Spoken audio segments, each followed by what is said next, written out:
ખાનપુરના સીરા ચોકડી નજીક ક્રેટા કારમાંથી વિદેશી દારૂનો જથ્થો ઝડપાયો. ₹7.31 લાખનો મુદ્દામાલ કબજે. બાકોર પોલીસે પીછો કરી રોડની સાઈડમાં મૂકેલી ક્રેટા કારમાંથી 1176 બોટલો ટીન ઝડપી પાડ્યા. પંચમહાલ ગોધરા રેન્જના નાયબ પોલીસ મહાનિરીક્ષક શ્રીમતી વિધિ ચૌધરી, મહીસાગર જિલ્લા પોલીસ અધિક્ષક શ્રી સફીન હસન તથા સંતરામપુર વિભાગના નાયબ પોલીસ અધિક્ષક શ્રી GL ચૌધરીની સૂચના અને માર્ગદર્શન હેઠળ વિદેશી દારૂની હેરાફેરી કરતા ઈસમો સામે કાર્યવાહી હાથ ધરવામાં આવી રહી છે.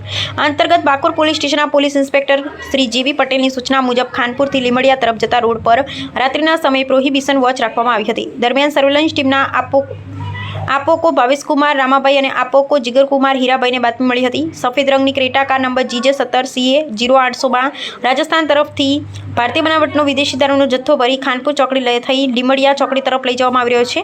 બાતમીના આધારે પોલીસે ખાનપુરથી લીમડિયા તરફ જતા રોડ પર રાત્રિના આશરે 3:45 વાગ્યાના સુમારે વોચ ગોઠવી હતી.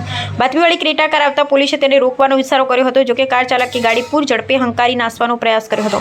પોલીસે તેનો પીછો કરતા ખાનપુરના સીરા ચોકડી નજીક કાર રોડની સાઈડમાં ઉતારી મૂકી ચાલક સહિત 2 ઇસમો નાસી છૂટ્યા હતા. પોલીસે કારની તપાસ કરતા તેમાંથી ભારતીય બનાવટના વિદેશી દારૂની બોટલો, બિયરના ટીન તથા પ્લાસ્ટિકના ક્વાર્ટર્સ મળી કુલ 1176 નંગ જપ્ત કર્યા હતા. બાકોર પોલીસે રાત્રિના સમય સતર્કતા દાખવી વિદેશી દારૂની હેરાફેરીનો મોટો જથ્થો ઝડપી પાડતા સમગ્ર કામગીરીને સફળતા મળી છે.